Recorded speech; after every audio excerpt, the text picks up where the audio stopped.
I come bearing the gift of idea.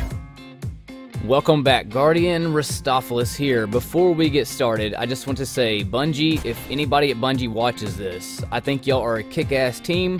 This is my favorite game that I've ever played in my entire life, and I feel a little bit arrogant to even have suggestions to you to tell you how to make your video game, but I feel like at the same time that ideas and feedback are crucial to a game's success, and that's all this is about. I don't know what your limitations are, and I don't think my ideas are that ridiculous or even too much to ask for. It's almost that the game, I feel like, should have evolved this way, and it's kind of an expectation coming from Destiny 1 to Destiny 2. I feel like the end game should be a lot more rewarding and should have more fuel to keep pushing players to keep going so they don't venture off to other games and find happiness elsewhere. They can get it all right here, Bungie. So let's get started.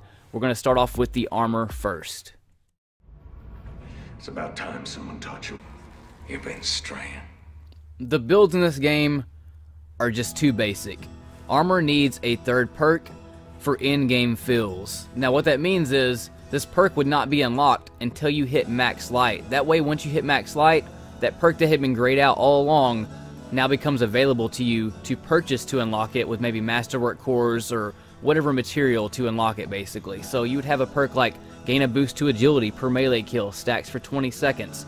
You might have to beef some of the other perks that you used to have, such as Void Double Down. It could be a boost to agility for a Void Double Kill for 5 seconds, plus some grenade recharge mixed in. Maybe you want to have a build for your end game when you're torn between dimensions and Ascendant, going into the Ascendant challenges or whatever future content you're going to be making. Maybe you want to be that last man standing beast, get that increased agility when you're the last guardian standing in a nightfall or a raid. Arc Double Down, increase agility for 5 seconds after an arc double kill, plus some melee recharge by doing that as well. There's a ton of these old perks that could come back in to only be able to be unlocked once you hit max light for the DLC. Solar Recovery, taking solar splash damage gives you a temporary boost in recovery for 5 seconds. Even for Crucible players that want to build just for Crucible, you can bring back Capture King. Control zones, get weapon and movement speed when you capture one. There's a slew of perks you could bring back that could really beef up the true in-game activity to where you have a lot to look forward to. Moving on to the chest piece, third perk again. You have your mod, you have your unflinching fusion rifle aim, and then you have your special ammo finder or whatever you want to have on your chest piece. Knowing that you have perks like Mortal Medicine to look forward to, gain a boost to recovery per grenade kill, stacking for 20 seconds. If I saw that grayed out, knowing that I can unlock that once I hit max light, I would be super stoked to hit max light. Arc Burn Defense, reduce incoming arc burn damage, but really beef it up to where like resilience perks like this really make a difference, so you have a lot of choices, but almost don't know what to delete and what to keep because everything for these in-game perks would be so amazing, but you also need the parts and the materials and the shards by deleting stuff.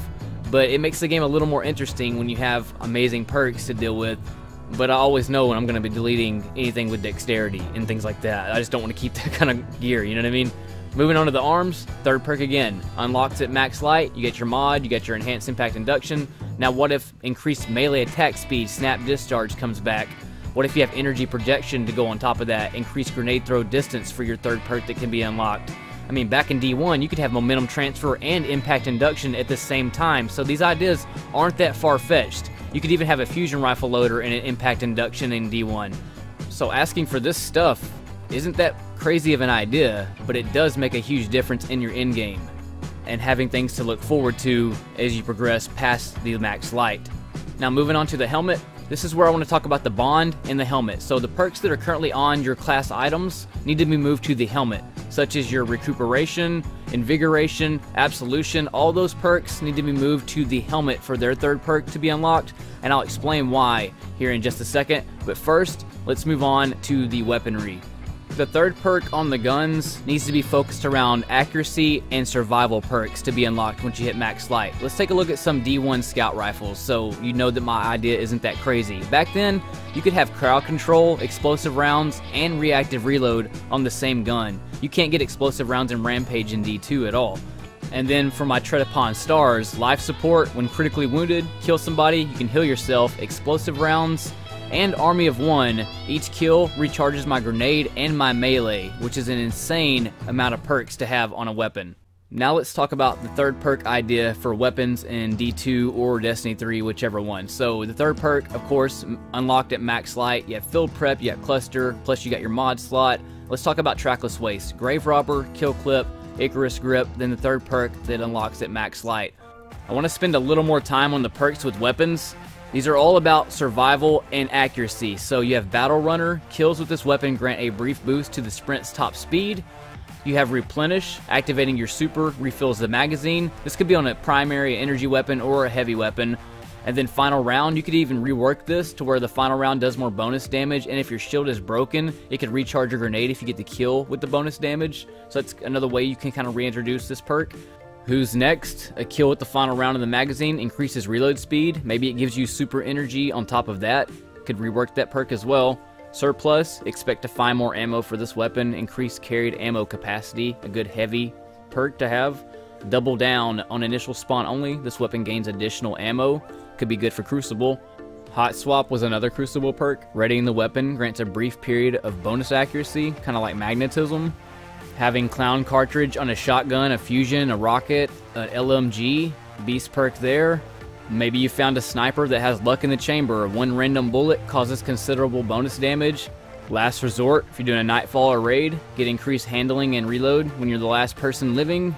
Lich Bane, projectiles have a chance to disorient hive wizards. That's another beast perk to have. Doesn't always come in handy, but it's there. Guerrilla Fighter, increase accuracy, handling, and damage resistance when behind cover. Life Leech, get 3 rapid kills to get a small boost to health and start recovery. Gain bonus ammo from killing stuff with performance bonus. And my all-time favorite, Life Support. Kills with the weapon while critically wounded have a chance to start health regeneration. By adding in those third perks on the armor and the weapons, it really makes it hard to decide on what you want to keep or delete. But I hate going and getting a purple drop and then knowing that it's about to just be deleted as soon as I get it for the shards when I hit max light, because I know what my in-game build is by that time. It's a rather simple build, nothing too in-depth, but this adds that other layer on top of it to where everything can be useful and have value to it. And those kind of tough choices are what the game lacks right now. I delete so much garbage on a daily basis that it would just be awesome to make tough choices every now and then. And I know some people would argue that if the game was awesome all the time, the game would get stale. But if that were true, then why does the game still get stale shortly after you hit max light? And it's because you've been playing the same build options, the same perk options, all the way to max light, which takes a while to get to, and then you're still playing the same thing after your max light. You're just doing it where everything is more easier because you're higher light and more powerful. But if you had true end-game building at that point, more options opened up, that third perk option opened up, more perks is awesome. But it would only need to unlock at in-game leveling. That would just reward the player for finally hitting the max light, and it would get us some more fuel to keep going until the next DLC. Help me out here, little buddy. Now let's talk about the bond between Guardian and Ghost, where it's more than a cosmetic and treasure hunter. It's actually your lifeline that can unlock perks such as a Last Stand perk and an Orb perk. So 2 new perks will be introduced into your in-game building that would unlock when you hit the max light level. I'm saying keep the XP gain and the, cash detectors and things like that, but add 2 extra perks during in-game. One that acts as a life support or a last stand, that maybe when your shield breaks, it emits maybe a void blast or puts a temporary shield over you. And then another perk that can create orbs for you along with your masterwork weapons for you and your allies. So you can get recuperation off that to heal yourself. Tons of different options. These are just some example options, but it needs to be more of a relationship between Guardian and Ghost during battle. These are some example perks from D1 that you could actually attach to the Ghost and bring those back and introduce them in this way. That way you can, keep feeding yourself and accompany that with harder AI. That way when you hit max light, not everything is so easy. Maybe you unlock a harder level of strikes or nightfalls or, just different challenges like that. Now let's talk about the class item and how it charges a connection to the Ghost. I come from Zelda and games like that where amulets, bonds, things like this meant a lot more than just how they looked. and the perks on them aren't that great, which is why I was saying they should be moved to the helmet instead of what they are. The bond, the cloak, and the mark should all be used to charge your ghost in the last stand perk that it offers you. So you get kills, your bond connects to the ghost, they kind of form together, you become as one, and if you ever get into a shit situation, you have that chance of that ghost helping you out before you go down. Here's an example scenario of this right here.